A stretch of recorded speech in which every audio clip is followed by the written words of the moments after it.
Hello and welcome to PSA's Let's Squawk About It. Today I'm pleased to welcome Sara Orlowski with the University of Arkansas. Sara, why don't you introduce yourself, tell us a little bit about your background and your area of expertise. Thanks, Sam. So again, my name is Sara Orlowski. I am an assistant professor at the University of Arkansas in Fayetteville, Arkansas.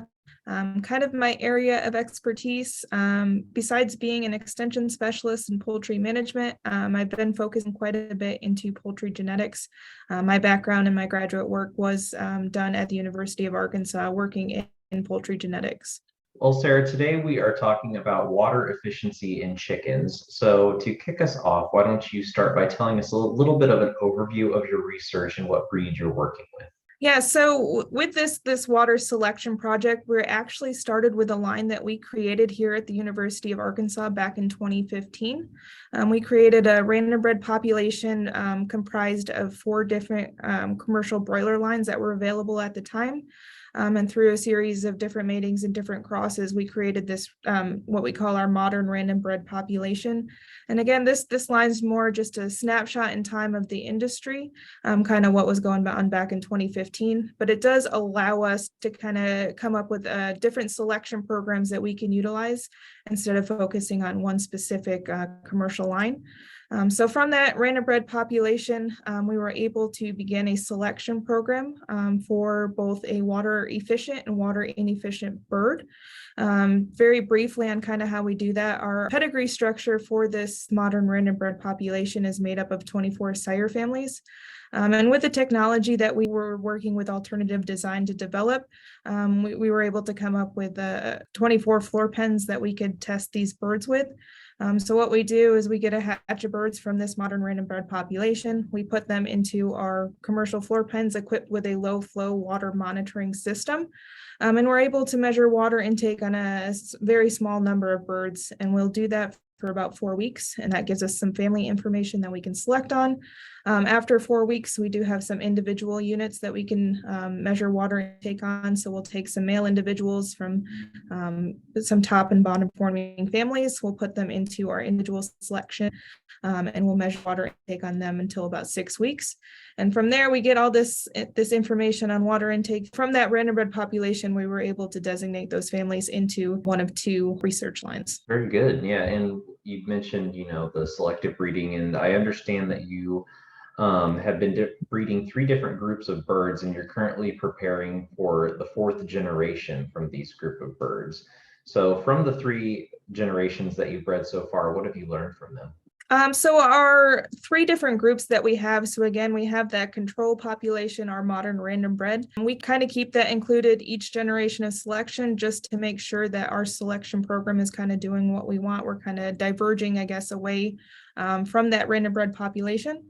And our 2 selected lines, so these are going to be lines that are going to be selected for a single trait. And the trait that we're kind of focused on is for water conversion ratio. So similar to feed conversion ratio is just water intake to gain. And that's the trait that we are using for our selection. So we do have 2 lines. We are doing divergent selection, so kind of selecting in both generations away from that average population. We have the LWCR line. That's our low water conversion line. This is the good line. It's the more water efficient line. And then we have the HWCR line. This is our high water conversion line. And again, this is a less water efficient bird. So we have those 3 populations. Each generation now we will test offspring from the birds that we had selected in the previous generation and keep trying to move that trait further and further apart. So again, we are currently, as we speak, kind of collecting data for our 4th generation of selection. So the project started way back in 2018. When you think of genetic selection of birds, it does take quite a bit of time. So we are in our 4th generation of selection.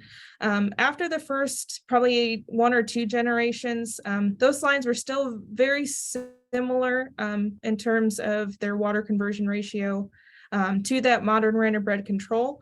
But as we're moving forward in generation 3, generation 4, and further generations on, we are seeing those lines start to diverge away from that modern random bred population for their water conversion ratios. So the LWCR lines becoming more, getting a lower WCR, becoming more water efficient, that HWCR lines having a higher WCR, becoming a little bit less efficient. I feel very confident in our selection program and kind of what we've been doing with these birds. I have found that it's probably a little bit easier to maybe crash them in terms of their water conversion ratio. So that HWCR line, I think we'll really see that bird become very inefficient.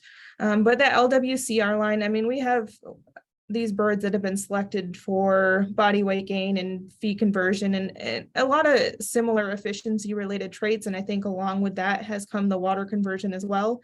But now that we're specifically focusing on it, it's moving away from that modern random bred population, just a little bit slower than we are in the other direction. But I know we can only become so water efficient, we'll probably hit a limit there. Yeah, exactly. And what you just mentioned with this LWCR line, you notice that they are starting to go in the direction that you're expecting them to. What kind of differences that would be noteworthy are you seeing within that line? For example, are you seeing less waste produced, differences in weight? What type of characteristics are you seeing within these LWCR lines?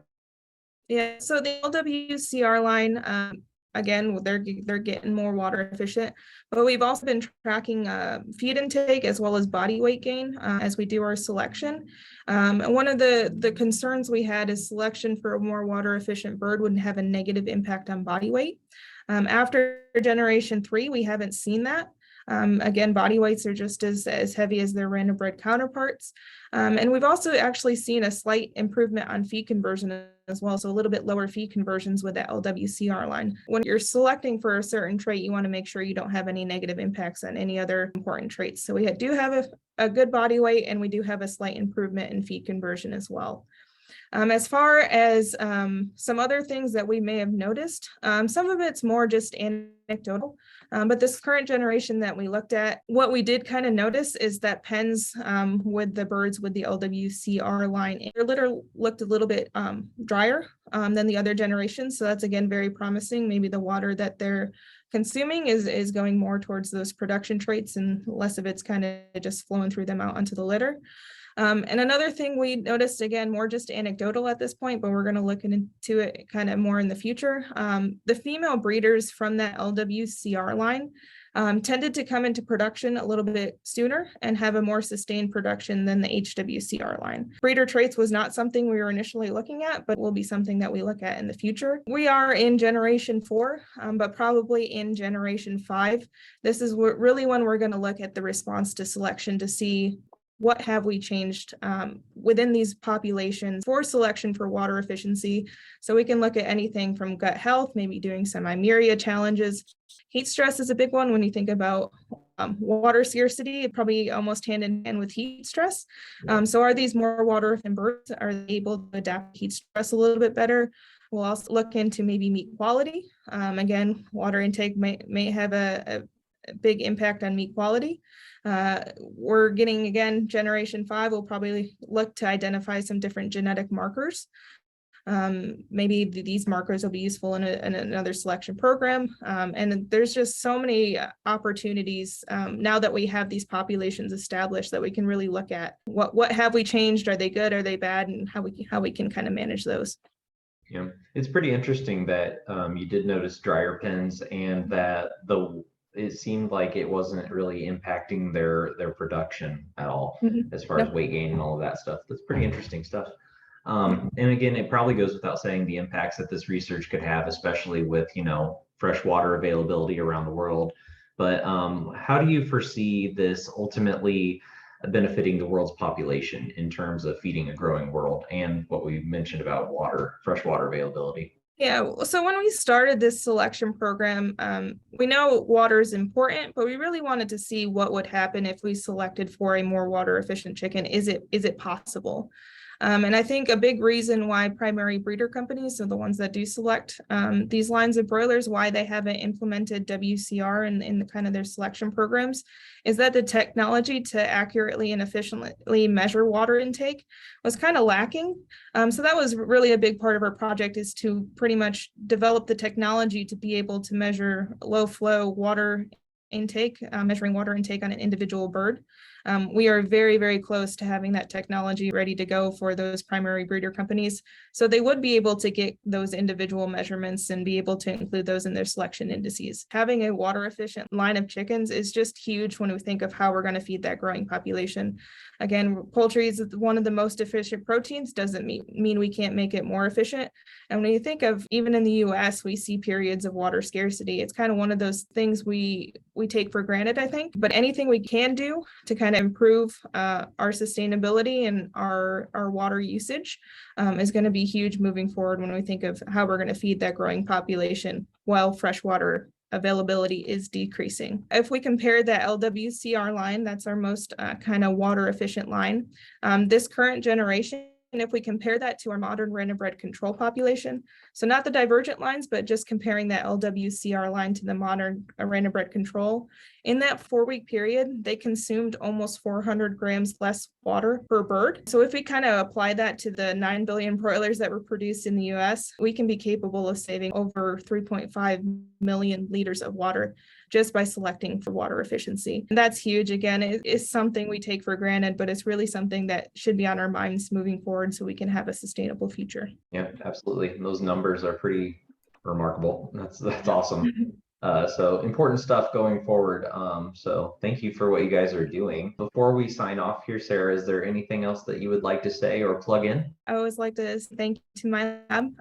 They're the ones out there with me collecting this data. I wouldn't be able to do it without them. So really appreciate their help on this project. Thank you so much, Sarah, for joining me today. We appreciate your time, and we will talk to you later. Thank you, Sam. Appreciate it.